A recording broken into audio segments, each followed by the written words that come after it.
오늘 우리가 읽은 본문은 바울의 기도가 주된 내용을 이루고 있습니다. 성도님들께서 아시다시피 바울은 부단히 기도하는 사람이었습니다. 분명 그는 쉬지 말고 기도하라, 그리고 기도에 항상 힘쓰라고 했던 그 말씀을 자신이 직접 실천하는 자였습니다. 그런데 그의 기도는 결코 자신만을 위한 기도에 머물지 않았습니다.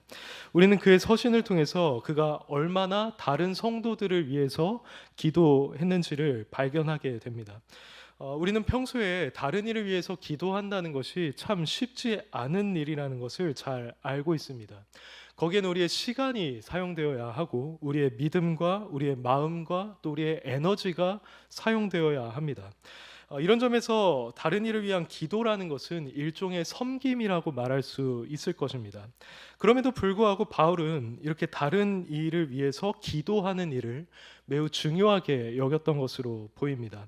그는 자신이 수시로 성도들을 위해서 기도하고 있음을 성경 곳곳에서 밝히고 있고, 성도들에게도 너희가 모든 기도와 간구를 하되 특히 여러 성도를 위해서 구하라고 명한 바 있습니다. 사실 이렇게 누군가 다른 성도를 위해서 기도하는 모습은 우리가 바울에게서만 발견할 수 있는 건 아닙니다. 대표적으로 성경의 인물 가운데 모세나 사무엘 같은 자들도 이스라엘 백성들을 위해서 기도했고요. 또 우리의 예수님, 성령님께서는 지금까지도 우리를 위해서 간구하고 계십니다. 그럼 하나님의 아들이셨던 이 예수님을 포함해서 바울과 같이 하나님의 백성을 섬기는 자리로 부름을 받았던 자들이 이렇게 그들을 위해서 기도하기를 힘썼던 이유가 무엇일까요? 아마 그것은 하나님께서 그들의 기도를 들으신다라고 하는 단순한 진리 때문이었을 겁니다. 하나님께서는 이스라엘 백성을 위한 모세의 기도에 응답하셔서 그들을 멸절하시려던 뜻을 돌이키셨습니다. 또 사무엘이 기도했을 때는 이스라엘이 블레셋과 싸워서 승리하게 해주셨습니다. 그리고 예수님께서 베드로를 위해서 기도하셨을 때 베드로는 심각한 죄를 지었음에도 불구하고 회개의 자리로 나아갈 수가 있었습니다. 이처럼 하나님께서는 누군가 자신을 위해서 기도하는 것뿐만 아니라 다른 일을 위해서 기도하는 것까지도 들으시고 응답하는 분이십니다. 그러므로 우리는 바울이 이러한 사실을 믿고 있었기 때문에 그토록 열심히 다른 일을 위한 기도를 했다라고 볼 수 있습니다. 그리고 우리 역시도 이 사실을 기억하면서 수시로 다른 사람들을 위해서 기도해야만 할 것입니다. 그런데 이러한 바울의 기도는 그 열정과 꾸준함에 있어서도 그렇지만 그 내용에 있어서도 매우 남달랐습니다. 우리는 보통 다른 성도들을 위해서 기도할 때 그들의 건강이나 그들이 직면한 문제나 취업이나 결혼이나 사업같이 인생에 있어서 중요하게 여겨지는 부분을 두고 기도를 해줍니다. 분명 이것들은 여러 성도들의 기도가 필요한 영역입니다. 그런데 바울은 그런 것들을 두고 기도하면서도 주로 성도들의 영혼에 초점을 맞춰서 기도했습니다. 우리가 그의 대표적인 기도문이 등장하는 빌립보서나 에베소서나 골로새서 말씀들을 보면 그 내용이 대부분 영적이라는 사실을 우리는 금방 느끼게 됩니다. 이것은 성도들 한 명 한 명의 영혼이 하나님 보시기에 바르게 세워지고 그리스도의 장성한 분량까지 성장하는 일이 그만큼 중요하다는 사실을 우리에게 잘 보여줍니다. 그래서 우리 역시도 나 자신과 다른 성도를 위해서 기도할 때 무엇보다도 영혼에 초점을 맞춘 기도를 하는 것이 마땅할 것입니다. 그렇다면 구체적으로 우리는 자신과 다른 이들의 영혼을 위해서 어떤 기도를 해야만 할까요? 오늘 본문이 이것에 대해서 답을 해주고 있는데요. 이와 관련해서 두 가지만 오늘 살펴보겠습니다. 첫째로 우리는 하나님께서 우리의 영혼을 사랑으로 풍성하게 해주시기를 기도해야 합니다. 9절 말씀을 함께 읽어보겠습니다. 시작.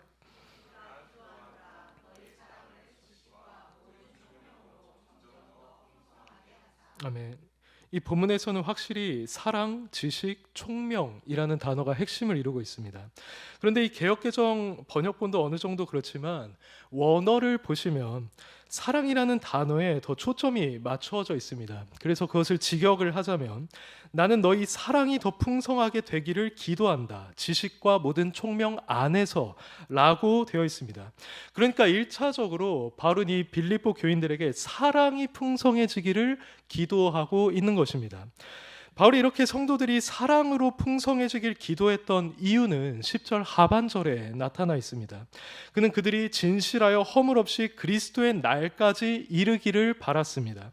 여기서 진실하고 허물 없이라는 말은 도덕적으로 깨끗한 것, 그리고 하나님에 대해 이웃에 대해서 죄를 짓지 않는 것을 의미합니다. 그럼 과연 사랑으로 풍성해지는 것이 이렇게 도덕적으로 순결해지는 것과 상관이 있는가 했을 때 분명히 우리는 그렇다 하고 답할 수가 있습니다. 기본적으로 하나님께서 우리에게 원하시는 것은 크게 두 가지입니다.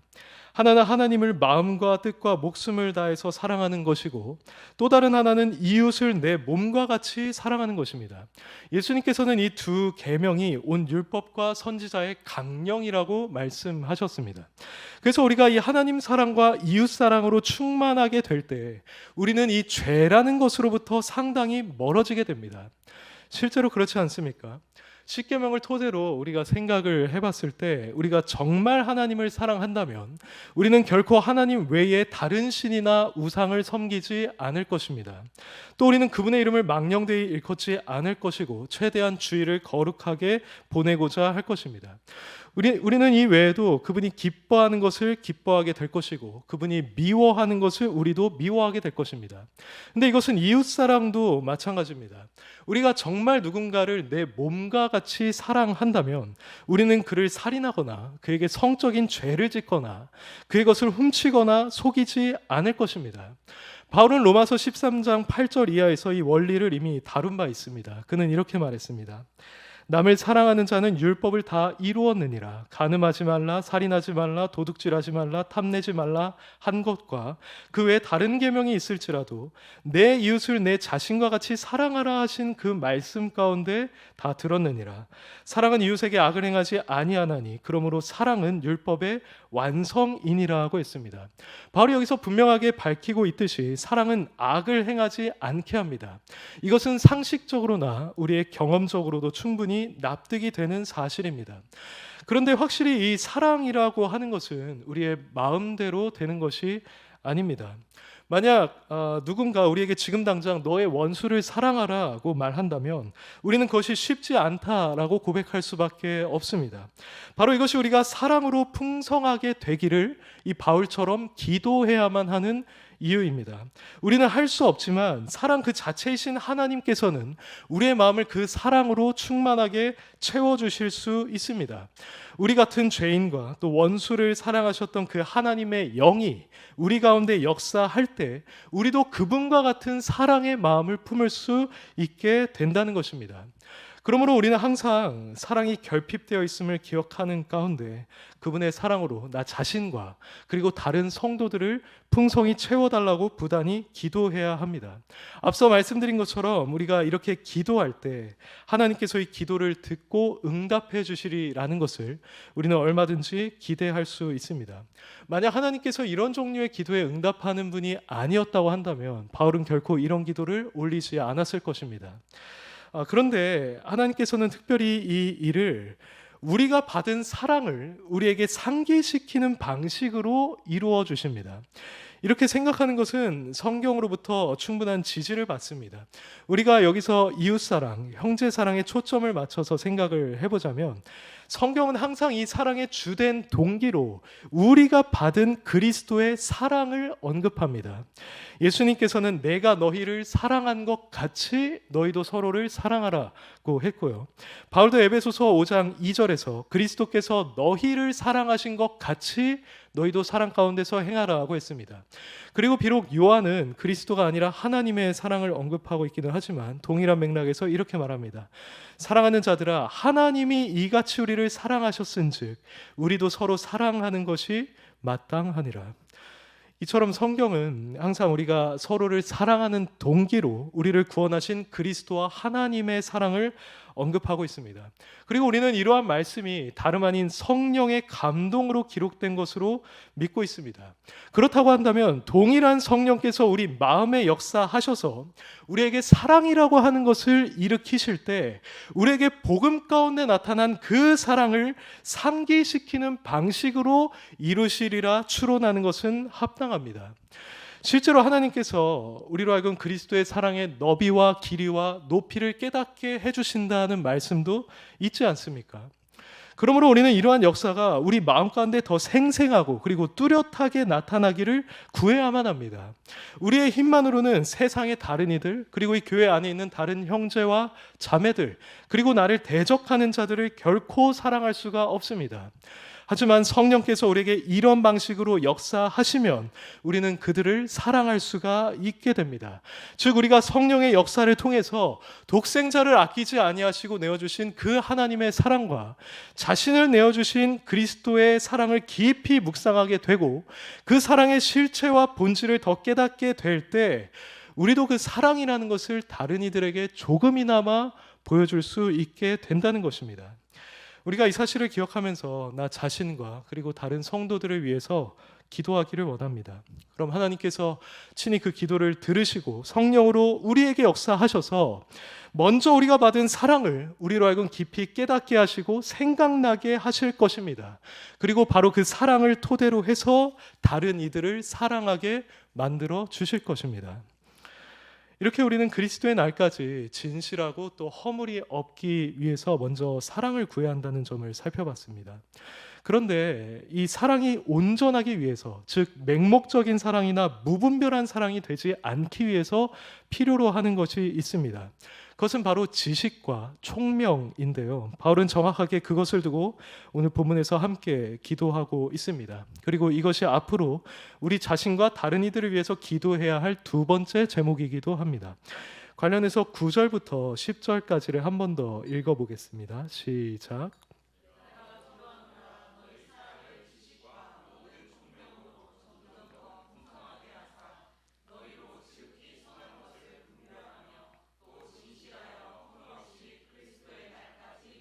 아멘.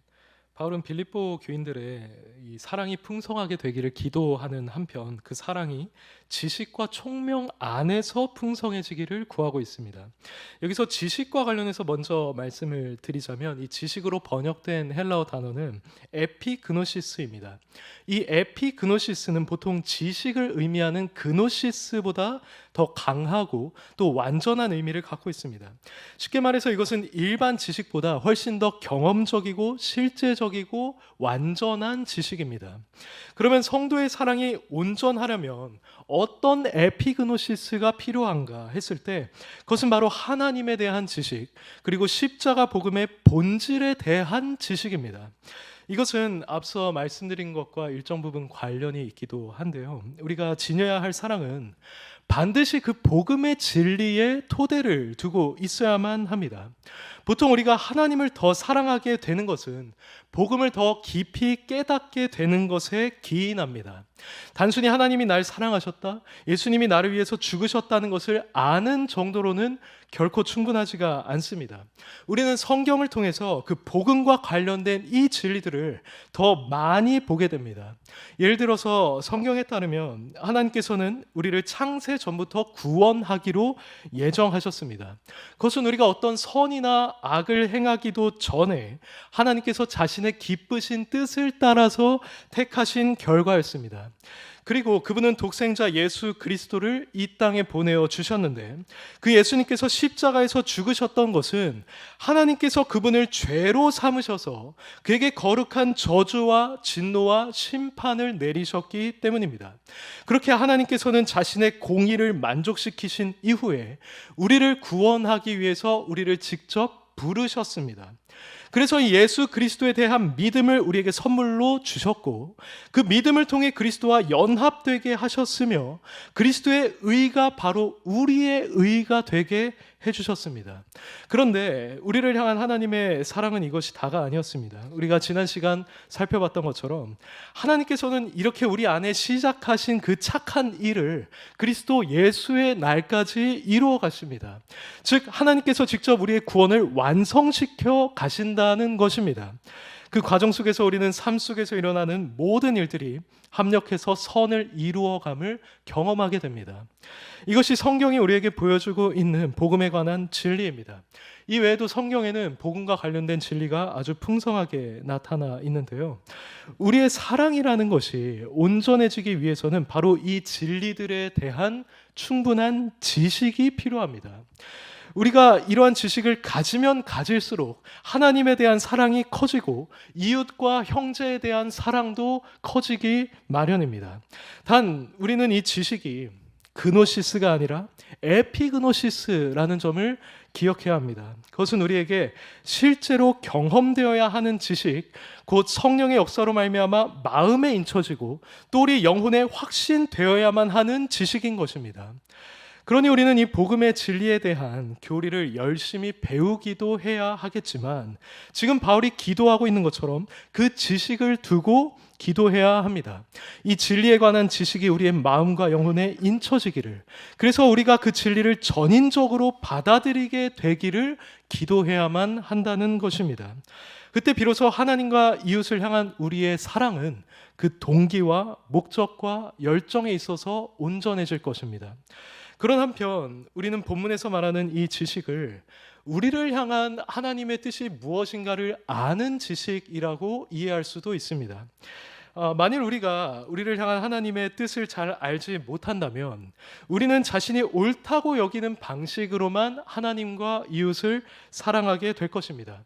그러면서 자신은 제대로 지금 사랑하고 있다라고 착각하게 될 것입니다. 오늘날 이런 경우가 꽤 많습니다. 누군가 하나님을 사랑하고 섬긴다고 말은 하는데 성경이 성령으로 영감되었다는 사실은 믿지를 않습니다. 또 하나님을 사랑한다고는 하는데 동성애를 축복하거나 아니면 낙태를 찬성합니다. 그리고 하나님을 사랑한다고 하면서 비성경적인 방식, 인본주의와 세속주의와 실용주의를 따르는 방식으로 교회를 세워갑니다. 이런 모습들은 모두 하나님의 뜻에 대해서 무지한 결과입니다. 이런 상태에서 하는 사랑을 우리는 온전한 사랑이라고 말할 수가 없겠죠. 이것은 이웃 사랑과 형제 사랑의 측면에서도 마찬가지입니다. 많은 사람들이 성경적으로 이웃과 형제를 사랑하는 법을 알지 못하는 것 같습니다.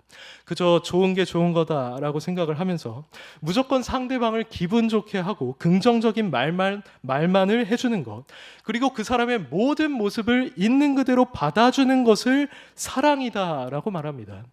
하지만 성경은 참된 이웃사랑을 그렇게 말하지 않습니다. 성경이 말하는 참된 사랑은 불의를 기뻐하지 않고 진리와 함께 기뻐하는 것입니다. 그러므로 내 옆에 있는 사람을 아끼고 또 소중하게 여기되 만일 그가 죄를 짓고 있거나 잘못된 길로 가고 있을 때 그것에 대해서 책망하고 또 권면하는 것이 하나님께서 우리에게 원하시는 진정한 이웃사랑이요 형제의 사랑입니다. 오늘날 많은 사람들이 이러한 하나님의 뜻에 무지하기 때문에 이 사랑이라고 하는 말이 세상과 교회 안에서 그토록 오용되고 있는 것입니다. 이처럼 우리의 사랑이 온전해지기 위해서 바른 지식이 필요하다는 사실은 너무나 분명합니다. 그리고 이것이야말로 우리가 주기적으로 성경을 읽고 건전한 교리를 배워가야 하고 신앙 서적을 탐독해야 하는 이유입니다. 물론 이때 우리는 신학적 지식을 얻는 데만 몰두하지는 않도록 실천과 경건의 균형을 이루어야 할 것입니다. 여기까지만 보면 이제 충분한 것처럼 느껴집니다. 사랑과 또 지식이 있으면 그것으로 이제 다 된 것이 아닌가 하고 우리는 생각하게 됩니다. 그런데 오늘 본문에서 바울은 여기에 한 가지를 더하고 있습니다. 그것은 바로 총명입니다. 보통 총명하다는 말은 사전적인 정의에 의하면 어떤 사람이 영리하고 또 똑똑한 면이 있다는 것입니다. 하지만 이 총명으로 번역된 단어의 원 의미는 무언가의 옳고 그름을 분별할 수 있는 분별력, 감식하는 능력, 그리고 판단력에 더 가깝습니다. 그래서 이어지는 10절에서도 너희로 지극히 선한 것을 분별하며 라는 말이 따라오고 있는 것입니다. 그러면 바울이 이렇게 사랑과 지식뿐만 아니라 분별력과 판단력까지 구하고 있는 이유는 무엇일까요? 그것은 우리가 아무리 뜨거운 사랑을 가지고 있고 하나님의 뜻에 대해서 분명한 지식을 가지고 있다고 하여도 그것을 실생활에서 바르게 적용하는 데에는 이 지혜와 분별력이 필요하기 때문입니다.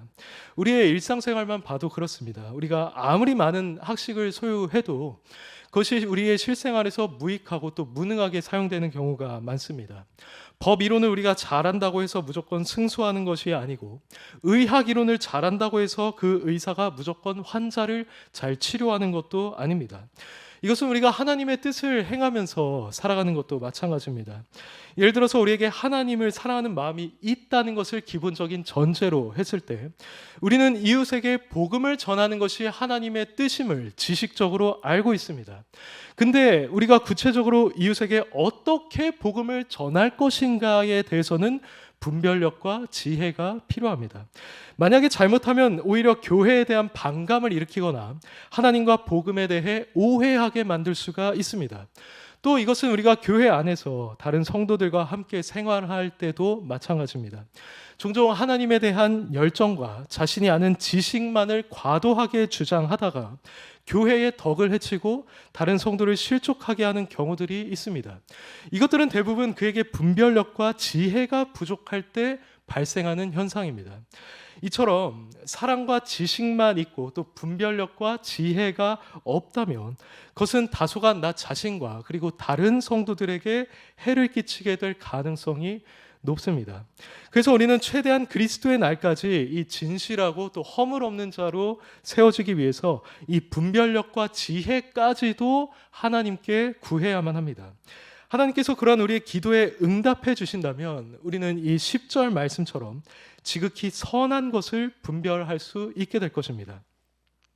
여기서 지극히 선한 것이라는 말은 가장 중요한 것, 가장 탁월한 것, 최선의 방식에 속하는 것을 의미합니다.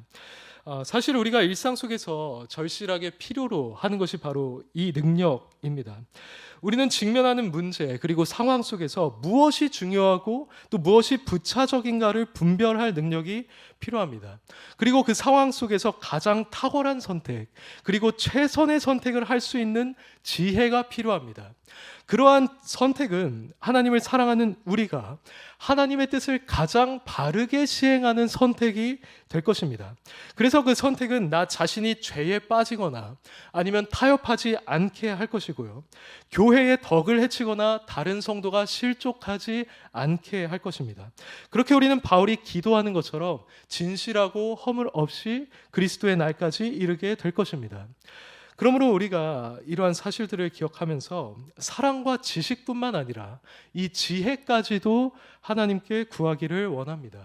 성경은 우리가 이 지혜를 구할 때 하나님께서 그 지혜를 친히 우리에게 주신다고 약속하고 있습니다. 야고보서 1장 5절에 이렇게 기록되어 있습니다. 너희 중에 누구든지 지혜가 부족하거든 모든 사람에게 후히 주시고 꾸짖지 아니하시는 하나님께 구하라. 그래야면 주시리라. 분명히 우리는 이 말씀을 붙들고 기도할 수 있는 사람들입니다. 우리는 지금보다 더 하나님을 잘 섬기기를 바라는 마음으로 그리고 그리스도의 날까지 순결하기를 바라는 마음으로 이 지혜를 구해야 합니다. 그리고 교회와 다른 성도들에게 유익을 주기를 바라는 마음, 하나님의 선하시고 기뻐하시고 온전하신 뜻이 무엇인지를 분별하기 원하는 마음, 그리고 나에게 주어진 상황 속에서 무엇이 가장 탁월하고 최선의 방식인지를 분별할 수 있는 마음으로 이 지혜를 구해야만 할 것입니다. 그런데 다만 여기서 우리가 한 가지 명심해야 할 것이 있습니다. 그것은 곧 하나님께서 우리에게 이 지혜를 주실 것을 의심하지 않는 것입니다.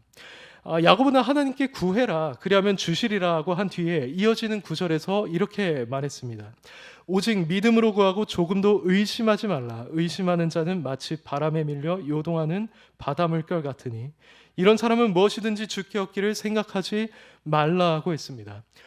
평소 우리는 기도하면서 의심을 할 수가 있습니다. 내가 기도를 하면 정말 하나님이 나에게 이 사랑과 지식과 총명을 주실까? 라고 생각할 수가 있다는 것입니다. 여전히 믿음이 연약하고 또 부족한 우리가 이런 의심을 갖는 것은 있을 수 있는 일입니다. 하지만 우리는 그 상태에 머물러 있어서는 안 됩니다. 우리는 야고보 말씀을 기억하면서 의지적으로 그 의심을 내버려야만 합니다. 그리고 하나님이 지금도 살아계시고 우리의 기도에 응답하신다는 것, 우리의 영혼과 마음을 변화시키신 그 하나님께서 우리의 지혜와 분별력도 변화시키실 수 있다는 것을 믿으면서 나아갈만 합니다. 솔로몬을 한번 기억해 보시길 바랍니다. 하나님께서 그의 꿈에 나타나셔서 내가 내게 무엇을 줄고 너는 구하라고 하셨을 때 솔로몬은 듣는 마음을 주사 주의 백성을 재판하여 선악을 분별하게 하옵소서라고 기도했습니다. 여기서 그가 선악을 분별하게 하옵소서라고 한 것처럼 듣는 마음이라는 것은 무언가를 지혜롭게 이해하고 판단하는 마음입니다. 실제로 하나님께서도 그의 요구에 대해서 이렇게 대답하셨습니다. 네가 장수도 부도 원수의 생명도 구하지 아니하고 오직 송사를 듣고 분별하는 지혜를 구하였으니 내가 내 말대로 하여 내게 지혜롭고 총명한 마음을 주겠다라고 하셨습니다. 그리고 그 결과가 이렇게 기록되어 있습니다. 하나님이 솔로몬에게 지혜와 총명을 심히 많이 주시고 또 넓은 마음을 주시되 바닷가의 모래같이 하시니 솔로몬의 지혜가 동쪽 모든 사람의 지혜와 애굽의 모든 지혜보다 뛰어난지라고 했습니다. 사랑하는 성도 여러분, 본문에서 바울이 성도들의 총명을 위해서 기도를 했던 것은 하나님께서 솔로몬에게 지혜를 주셨던 것처럼 지금도 지혜를 주시리라는 것을 믿고 있었기 때문입니다. 그러므로 우리도 이러한 믿음을 가지고 나아가기를 원합니다. 총명뿐만 아니라 앞서 살펴본 사랑과 지식, 곧 우리가 경험적으로 느껴야 하는 그 에피그노시스를 구함에 있어서도 우리가 그렇게 하기를 원합니다. 그럼 하나님께서는 실제로 우리를 그 사랑과 지식과 총명으로 풍성하게 채워주실 것입니다. 그래서 우리가 예수님께서 오시기까지 이 세상에서 살아가는 동안에 이 말씀처럼 진실하고 또 허물 없이 살아갈 수 있을 것이고요. 본문의 마지막 구절처럼 우리가 의의 열매를 풍성히 맺어서 하나님께 영광과 또 찬송을 돌리는 삶을 살아갈 수 있게 될 것입니다. 부디 앞으로 우리 모든 성도들이 자신과 또 다른 성도들을 위해서 이런 기도를 부단히 올려드릴 수 있기를 주의 이름으로 축원합니다. 다 함께 401장 찬양하시고 기도하겠습니다.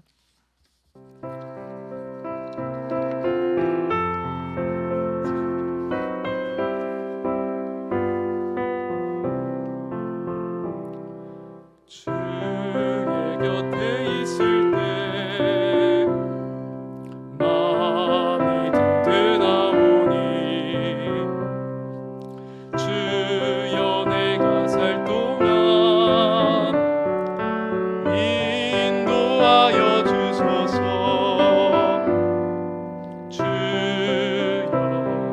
주여 나를 인도하소서. 바른 세상 살